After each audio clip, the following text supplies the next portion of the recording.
Howdy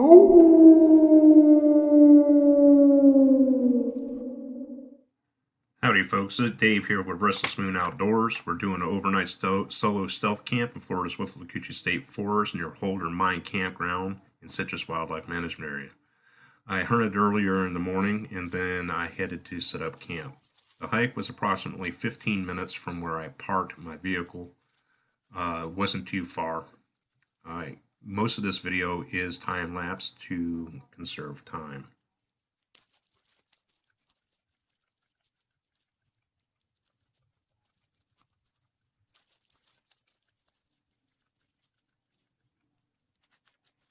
Once I arrive at my location where I want to set up the camp, I began to check for widowmakers, which are any kind of dead branches or tree tops that can fall on me in the middle of the night and cause injury or worse. I'm hunting with a CVA Stalker 50 caliber black powder muzzleloader, hunting deer and hog.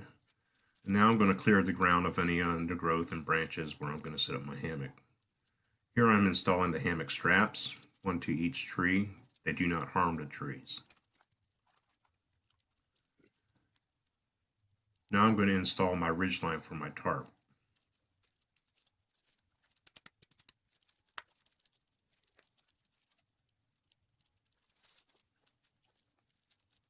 The tarp will keep the dew and the fog and most of the rain and everything else.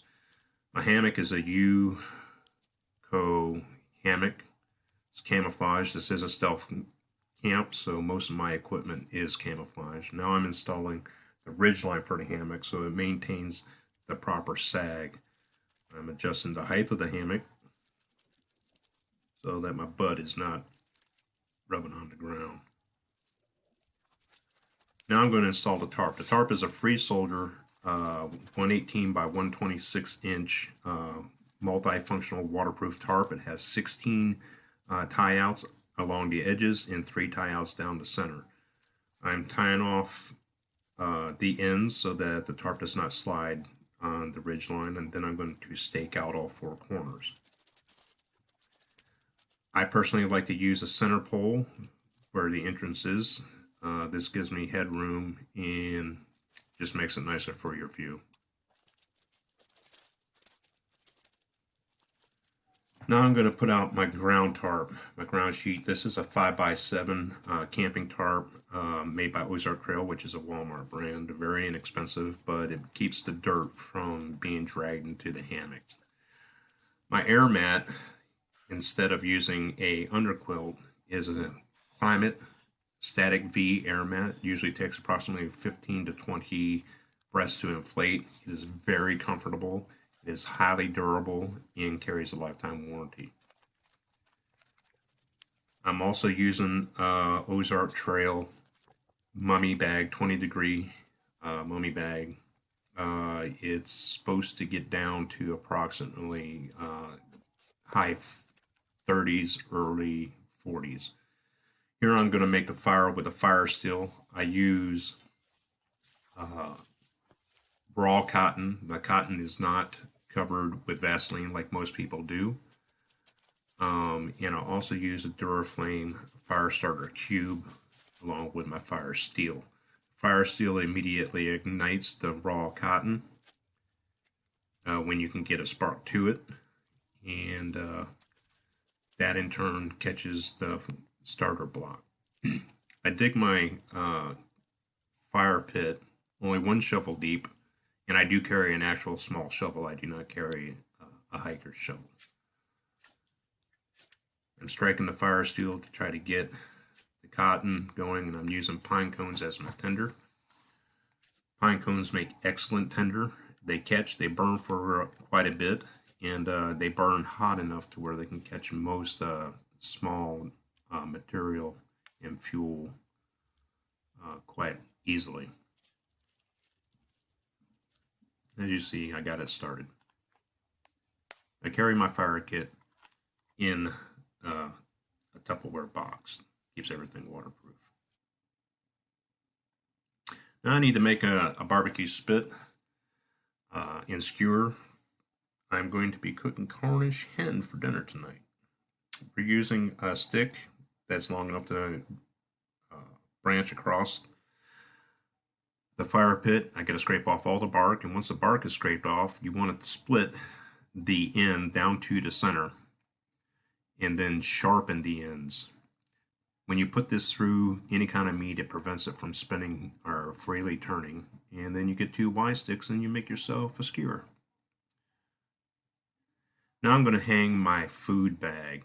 And when I was doing this, I actually noticed that directly underneath my food bag was a buck rub on a small sapling.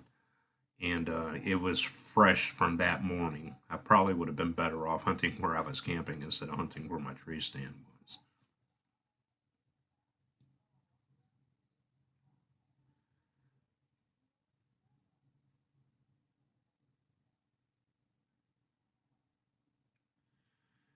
And I make it on the first throw. You want to carry your food bag. I like to keep it 8 foot off the ground and 4 foot from any trunk of a tree. I extinguished the fire and hunted until dark, and then when I returned, I began to cook dinner.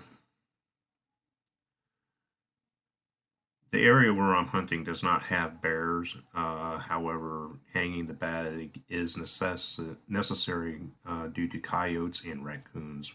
Florida has a lot of raccoons.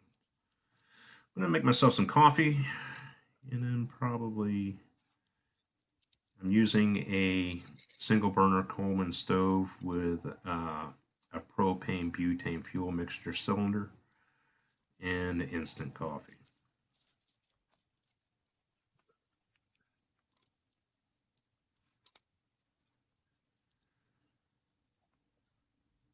After relaxing for a little bit with my coffee, I think it's about time that, I'm going to get some sleep.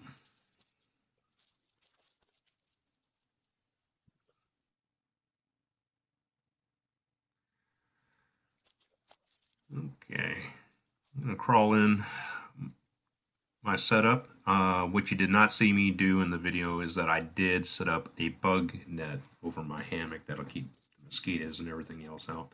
But it also keeps out unwanted pests that you might experience when you're on the ground camping in a shelter, not a tent, but an actual ground shelter or lean-to or otherwise.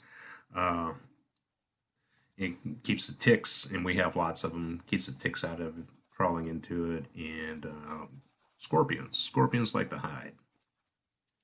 And we'll see you in the morning. I woke up, it was 36 degrees according to my data, and it was foggy when I first woke.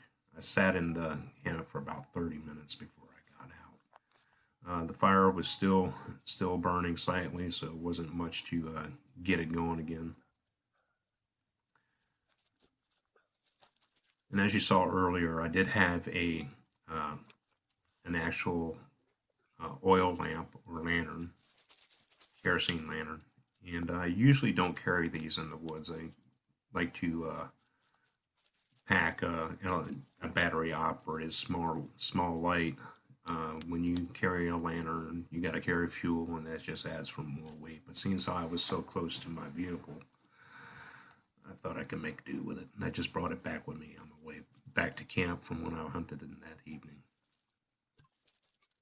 I'm going to make myself some coffee. And then I believe I'm going to head on out back to my tree stand and hunt the afternoon. And my plan is that I will break camp when I'm done.